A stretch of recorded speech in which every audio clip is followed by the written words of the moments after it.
অমাবস্যার কোটাল আর পুবালি ঝোড়ো হাওয়ার জেরে সাগরে নদী বাঁধে ধস। আর নদী বাঁধে ধসের কারণে আতঙ্কের মধ্যে দিন কাটাচ্ছেন গ্রামবাসীরা। স্থানীয় সূত্রে খবর, মঙ্গলবার গভীর রাতে গঙ্গাসাগর দ্বীপের মুড়িগঙ্গা 2 নম্বর গ্রাম পঞ্চায়েতের অন্তর্গত চক ফুলডুবি গ্রামে হুগলি নদীর তীরে 900 মিটার মাটির বাঁধের মধ্যে 400 মিটার হঠাৎ করেই ধস নামে। নদী বাঁধে ধসের কারণে আতঙ্কের মধ্যে দিন কাটাচ্ছেন গ্রামবাসীরা। এই রাত্রের মধ্যে কিছু না ব্যবস্থা করলে এই রাত্রের মধ্যেই জল ঢুকে যেতে পারে। আপনারা যে কোনো ব্যবস্থা করুন, না হলে প্রশাসনের বা এই আমাদের মানে যে অঞ্চল প্রধান আছে সে সাহেব অঞ্চল মানে প্রধান সাহেব এসছে, তাদেরকে বলছি, এবং আরও অনেক নেতৃত্ব এসছেন, তাদেরও অনেকে আমরা বলছি অনুরোধ করে যে রাত্রের মধ্যে জল ঢুকে যেতে পারে, আগামীকাল থেকে কাজ শুরু হোক। এইটাই হচ্ছে আমাদের কাছে মানে আবেদন। কতটা আতঙ্কে আছে ওই যে আমরা আশঙ্কে মানে যে কোনো মুহূর্তে বাঁধ ভেঙে জল ঢুকে যেতে পারে। আমরা এখান থেকে আর মানে কোথাও যাওয়ার রাস্তা নেই। নদী বাঁধের ধসের খবর পেয়ে ঘটনাস্থলে পৌঁছন সাগর পঞ্চায়েত সমিতির কর্মাধ্যক্ষ আব্দুল সামির শাহ এবং মুড়িগঙ্গা 2 নম্বর গ্রাম পঞ্চায়েতের প্রধান গোবিন্দ মণ্ডল। সাগর দ্বীপে বাস চিন্তা 12 মাস। আমাদের চিন্তা একটাই, নদী বাঁধ মেরামতি হয়। নদীর যে কোরাল স্রোতে স্বাভাবিক কারণে পাড় ভাঙে, আবার পাড় রিপেয়ারিং হয়। এই জায়গাটাও গতবারে ভেঙে গেছিল। আমাদের মন্ত্রী মহোদয়ের তৎপরতায় দ্রুততার সহিত এজেন্সি কাজ করে আমরা টেক আপ দিতে পেরেছি। আবারও এই গত দুর্যোগে মনে হয় এই কয়েকটা ব্লক পিচিং নেমে গেছে, বিভিন্ন জায়গায় রিপেয়ারিং করতে হবে। আমরা বিভাগীয় দপ্তরকে জানাচ্ছি, আমাদের সর্বোপরি আমাদের বিশ্বাস ভরসা মন্ত্রী মহোদয় আছেন, মন্ত্রী মহোদয়কে জানাচ্ছি, দ্রুততার সহিত আমাদের কাজ হয়। আমরা গ্রামবাসীদের একটা কথা দিতে পারি যে আপাতত ভয় পাবার কিছু নেই। আমাদের এই সরকার আছে, মানুষের পাশে থাকার বার্তা দেয়, তাই কোনো জল ঢুকবে না এটুকু ভরসা দিতে পারি। আমরা বিভিন্ন বিভাগীয় দপ্তরে জানিয়ে আপাতত দ্রুততার যাতে কাজ হয় সে ব্যবস্থাপনা বন্দোবস্ত করার জন্য আমরা এই নদীবাঁধ পরিদর্শনে আসি। স্থানীয়রা জানান, দীর্ঘদিন ধরে বেহাল অবস্থায় পড়ে রয়েছিল এই নদী বাঁধ। বারবার স্থানীয় প্রশাসনকে জানিয়েও কোনো সুরাহা হয়নি। কালবৈশাখী ঝড় এবং অমাবস্যার কোটালের জেরে নদী বাঁধে ধস নেমেছে। যদি না এই নদী বাঁধ আগামী বর্ষার আগে মেরামত করা যায়, তাহলে বর্ষার সময় নদীর জলোচ্ছ্বাস ও টানা বৃষ্টির জেরে নদী বাঁধ আরও ভেঙে গোটা এলাকা প্লাবিত হওয়ার আশঙ্কা। দুদিনের মধ্যে তো ধস নিয়ে নেমে গেছে। আমরা এই যে নদী বাঁধে কি করব, নদীর পাড়ে আমাদের বাড়ি, আমরা কিভাবে থাকবো? এই দুদিনের মধ্যে তো এরকম ভাঙিয়ে চলে গেছে। তোমরা না কিছু করলে আমরা কি করবো? আমার নদীর ধারে এই বাচ্চা কাচ্চা নিয়ে পোশাকর নিয়ে আমরা থাকবো কি করে? তোমরা আসবে, দেখবে, চলে যাবে, তো আমরা কি করব? আমরা কোথায় গিয়ে বাস করবো? তো আমাদের থাকার ব্যবস্থা করে দিন, নাহলে আমরা থাকবো কোথায়? আমাদের তো জায়গা জমি না থাকলে আমরা কোথায় থাকবো? আমাদের নদীর পাড়ে থাকতে হয়। তাহলে এইভাবে প্রত্যেক বছর যদি এইভাবে ভাঙে, আমরা হাঁড়ি কড়া নিয়ে প্রত্যেক বছর কি আমরা এরকম ছুটবো?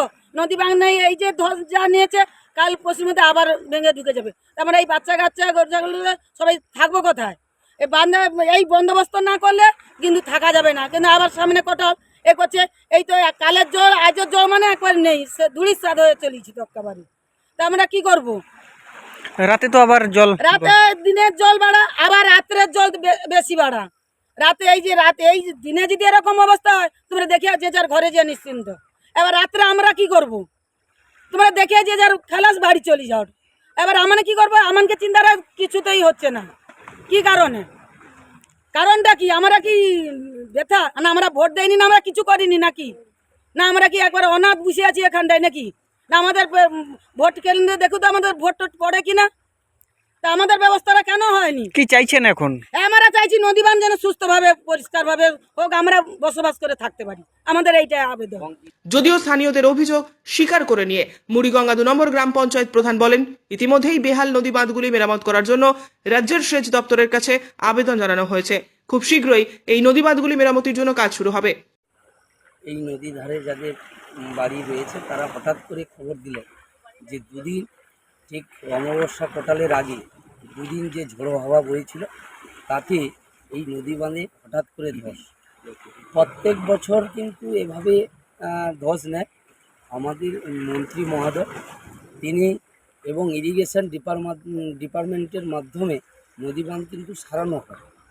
কিন্তু বছর দুর্যোগের আগে, মে মাস জুন মাস তো মূলত দুর্যোগের মাস, সেই দুর্যোগের আগে এই অমাবস্যার কোটালে হঠাৎ করে ধস নেমেছে।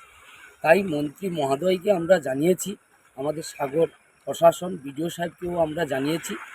আশা করছি দ্রুততার সঙ্গে এই নদী বাঁধের মেরামত কাজ শুরু হবে, কারণ আমরা আস্থা ভরসা রেখেছি আমাদের মন্ত্রী এবং আমাদের সরকারের প্রতি।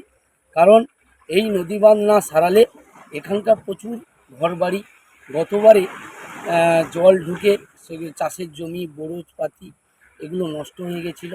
বর্তমান যাতে না হয় তার জন্য আমরা আমাদের উচ্চ আধিকারিকগণকে আমরা জানিয়েছি যাতে দ্রুততার সঙ্গে আমরা এই মেরামতের কাজ শুরু করতে পারি, এবং গ্রামবাসীকে তাদেরও আশ্বস্ত করেছি, কারণ গ্রামবাসী একটা আতঙ্কে আছে।